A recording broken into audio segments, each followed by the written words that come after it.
Hello નમસ્કાર વિદ્યાર્થી મિત્રો, ગુજરાત એજ્યુકેશન યુટ્યુબ ચેનલ પર આપ સર્વનું હાર્દિક સ્વાગત છે। મિત્રો, આજના વિડીયોની અંદર આપણે વાત કરીશું ધોરણ 9 વિષય હિન્દી અને તેમાં દ્વિતીય પરીક્ષા આધારિત વિકાસ પરીક્ષા લક્ષી અસાઇનમેન્ટ 2024નું સોલ્યુશન। તેમાંય વાત કરીશું વિભાગ ડી જે લેખન વિભાગ છે અને તેમાંય આપણે અહીંયા કેટલાક ફકરા આપેલા હશે અને ફકરાની નીચે કેટલાક પ્રશ્નો આપેલા છે તો એનું સોલ્યુશન આપણા વિડીયોની અંદર જોવાના છે। તો આ વિડીયોને અંત સુધી જોવાનું ભૂલતા નહીં। ચેનલ ઉપર જો પ્રથમ વખત આવેલા હો તો ચેનલને સબસ્ક્રાઈબ કરી દેજો અને આ વિડીયોને તમારા અન્ય મિત્રો સુધી શેર કરી દેજો। તો શરૂઆત કરીએ। વિભાગ ડી જે લેખન વિભાગ છે અને એમાં પ્રથમ છે કે ભાઈ निम्नलिखित प्रत्येक परिच्छेद को पढ़कर उसके नीचे दिए गए प्रश्नों के उत्तर लिखिए। तो पहला આપણે પેરેગ્રાફ ફકરાની વાત કરીએ। जिस देश का अन्न जल ग्रहण कर हम बढ़ते हैं और जीवित रहते हैं उस देश की सेवा करना तथा उसका हित चिंतन करना हमारा पहला कर्तव्य है। तन मन धन से अपने देश की सेवा करने का नाम ही स्वदेश सेवा है। स्वदेश सेवा में सर्वस्व लगाना ही जीवन की सफलता है। यह विवाद रहित है कि किसी भी देश की सेवा का भार उसी देश के रहने वालों पर होता है। देश पर जब किसी प्रकार की आपत्ति आती है तब कायर भी वीर बन जाते हैं।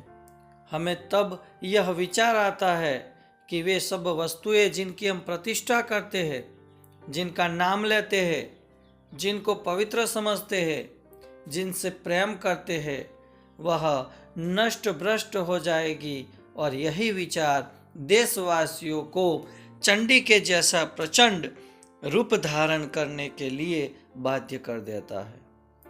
जब देश किसी प्रकार की विपद ग्रस्त होता है उस समय जो लोग जीवन को तृण व्रत जानकर स्वार्थ त्याग कर देश की रक्षा को ही अपना कर्तव्य समझते हैं उनके नाम इतिहास में अमर हो जाते हैं। उनको महापुरुष नहीं देवता मानकर लोग उनकी पूजा करते हैं यानी कि पूजते हैं। तो પેરેગ્રાફ આધારિત કેટલાક પ્રશ્નો છે એ પ્રશ્નો આપણે જોઈ લઈએ। એની અંદર પ્રથમ પ્રશ્ન છે કે સ્વદેશ સેવા से क्या तात्पर्य है। तो उत्तर જોઈએ। स्वदेश सेवा से यह तात्पर्य है कि हमें हमेशा अपनी मातृभूमि का भला सोचना चाहिए और अपना तन मन धन न्योछावर करके उसके संकट को दूर करना चाहिए। बीजो प्रश्न है देश के प्रति हमारा परम कर्तव्य क्या है और क्यों। तो उत्तर જોઈએ। देश के प्रति हमारा परम कर्तव्य यह है कि हम दिल से उसकी सेवा करें और हमेशा उसकी भलाई के बारे में ही सोचें, क्योंकि देश की सेवा में सर्वस्व लगा देने में ही हमारे जीवन की सफलता है। तीजो प्रश्न है किनके नाम इतिहास में अमर हो जाते हैं। तो उत्तर જોઈએ कि देश को विपत्ति में पड़ा देखकर जो अपने जीवन की परवाह नहीं करते और निस्वार्थ भाव से देश की रक्षा में लग जाते हैं ऐसे त्यागी वीरों के नाम इतिहास में अमर हो जाते हैं। ત્યારબાદ વાત કરીશું પેરેગ્રાફ નંબર 2। हमारे देश में धर्मों संप्रदायों के अनेक उपासना गृह मंदिर मस्जिद गिरजाघर और गुरुद्वारे हैं। सभी शांति चाहते हैं पर शांति का दर्शन कहीं होता नहीं। हर जगह कोई न कोई आंदोलन छिड़ा है। पत्थर सीमेंट गारे चूने से बने इन भव्य पवित्र स्थानों से मनुष्य की नैतिकता को कोई बल क्यों नहीं मिलता। जरूरत इस बात की है कि इन धार्मिक स्थानों से नैतिकता और शांति का संदेश प्रसारित हो।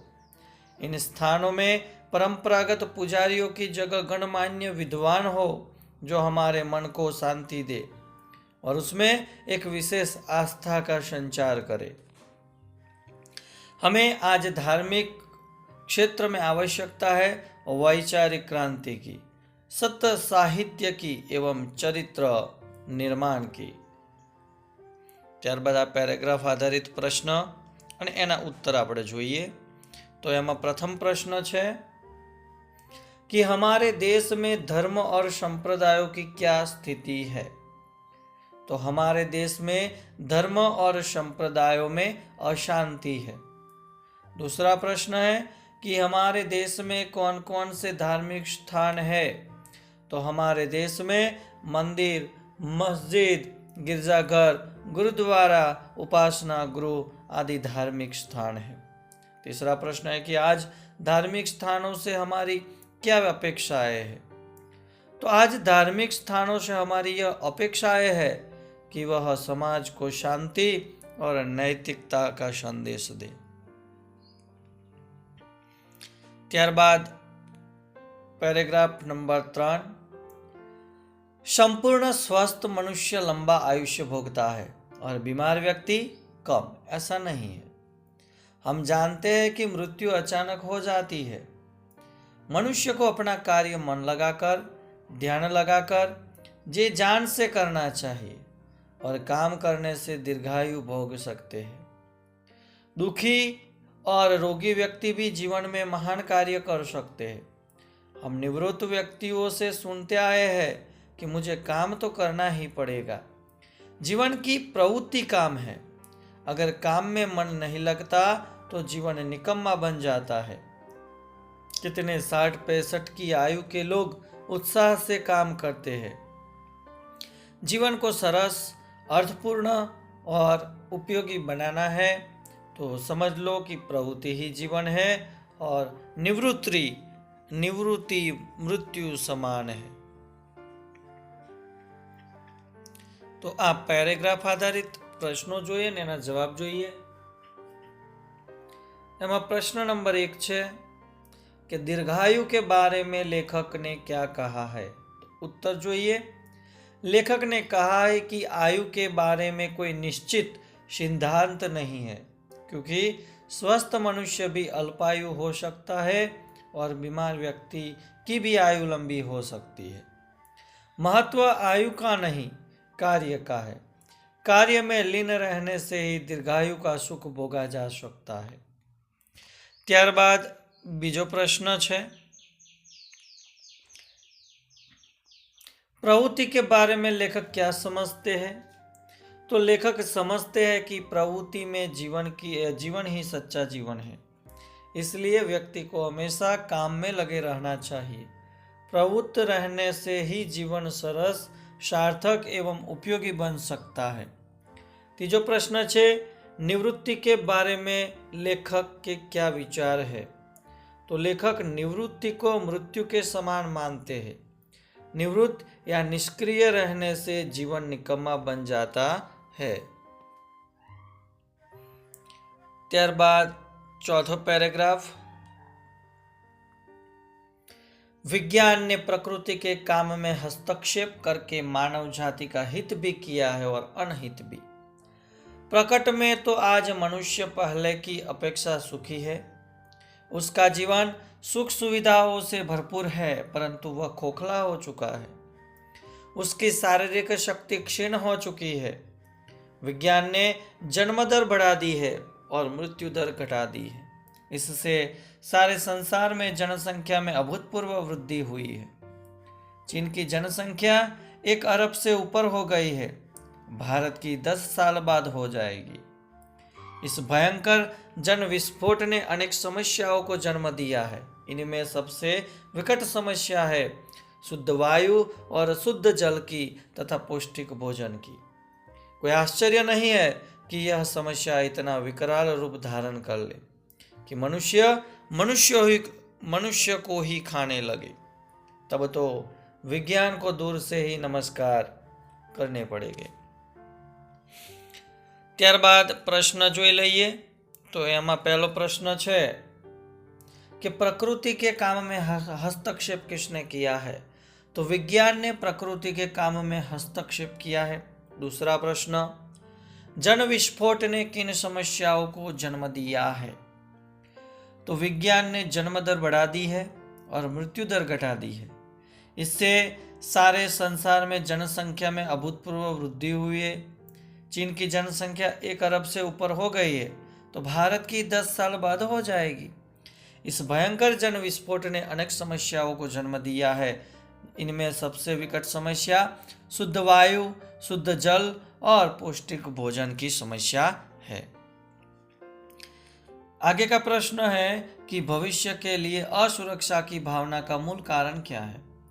तो भविष्य के लिए असुरक्षा की भावना का मूल कारण विज्ञान के आविष्कार और विज्ञान ने प्रकृति को जो हस्तक्षेप किया है वह मूल कारण माना जाता है।